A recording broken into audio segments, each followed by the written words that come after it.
This part was very interesting. He talks about possessions or being a burden. Not for him, he's the opposite. He thinks they're beautiful things to have. Lovecraft put value, intrinsic value, in everything he had in his life. Be it something small as a pen, or the relations he had. He didn't just see it, that's just a friend, that's just some object, this is just that. He was never like that, you know. Each individual's reason for living is different. To each individual there is some one thing or group of things which form the focus of all his interests and nucleus of all his emotions, and without which the mere process of survival not only means nothing whatsoever, but is often an intolerable load and anguish. Those to whom old associations and possessions, form this single interest in life, well, for them it doesn't matter. They say it's just slavery to worldly goods. But to others who are so constituted as to require tangible links with their background, it is useless. It is useless to preach such ideals and hypotheses. Nature has given their nervous systems other needs. That's people like Lovecraft. And to advise them to burn their goods for freedom's sake is as silly as to advise them to cut off their legs in order to escape the burden of buying trousers.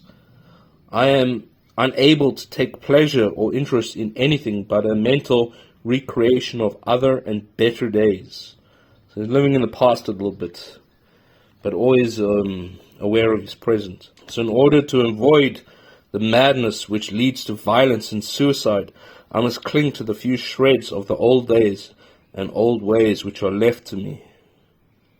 He talks about 454, which is his original address, the home that he lost.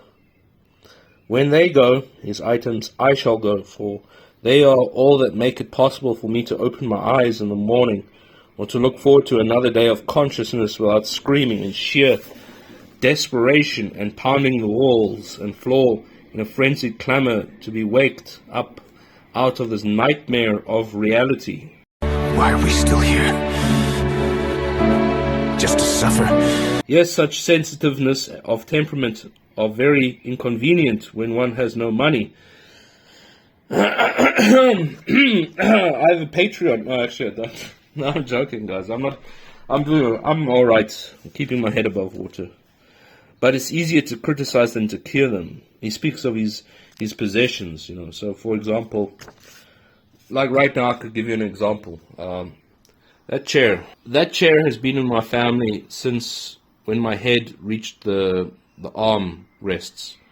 That's always been there, This carpet I've been crawling on this carpet ever since I was a little boy, playing with my little toy cars and things. It's still here in my family, This has all been in my family. My mom used to collect African art, That's always been in the family. So I can completely relate to what Lovecraft is going on about here. If I didn't have these things around me, I would feel a little bit lesser, to be honest. It would be lonely. I can't just fill my apartment with IKEA stuff. Yeah, okay, there's something IKEA, I know, but I'm planning to throw that away. Oh, there's an Amazon box. Never mind the dirt. Yes, I know it's dusty. I work a lot. I don't have time for cleaning. I need a nice housewife. But anyway, moving on. Here's a quote I wrote. Antisocial even at 36. Coincidentally, my age now. I'm essentially a recluse who will have very little to do with people wherever he may be. I think that most people only make me nervous, only by accident and in extremely more small quantities would I ever be likely to come across people who wouldn't. To all intents and purposes, I am more naturally isolated from mankind than Nathaniel Hawthorne himself, who dwelt alone in the midst of crowds, and whom Salem knew only after he died. The people of a place matter absolutely nothing to me, except as components of the general landscape and scenery.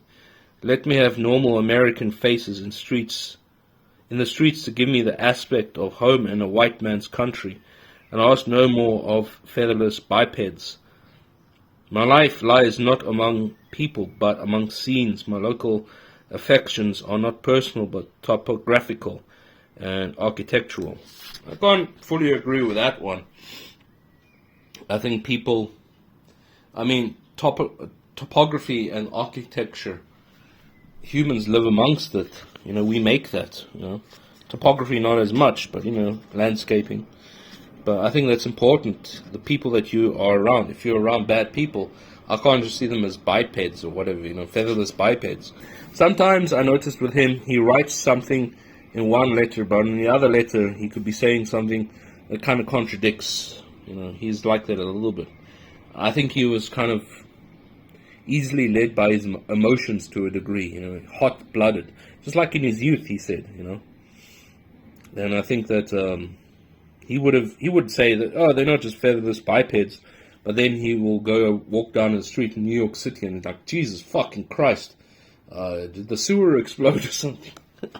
In regarding to, the things. So, at times he can be contradictory. No fault of that. I mean, it's a human thing, This quote kind of hits home. He talks about Lovecraft, Sonia. Trying to exist in New York drove me close to madness, and trying to think of living in Rhode Island drove the late Mrs. equally close to despair. That was essentially why I broke up. I wanted to live in Spain, but the idea disgusted her, and me living here for the rest of my life disgusted me. So I've always found many biographical similarities between myself and Lovecraft. So if you like this video, I know it's very impromptu, it's just a nice day.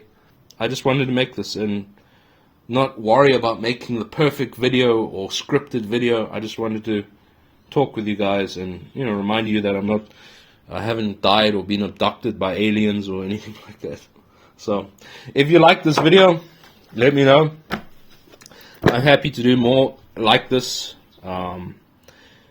It took like 30 minutes out of my day to make. That's nothing. I don't have to sit down, script, write or anything, so I can make more of these, no problem. I have other books similar to like this. So if you like this for now, otherwise, basically it's going to be this or you wait a month or so more until I get the other video done. So let me know if you guys liked it, and then I'll see you in the comment section. Cheers.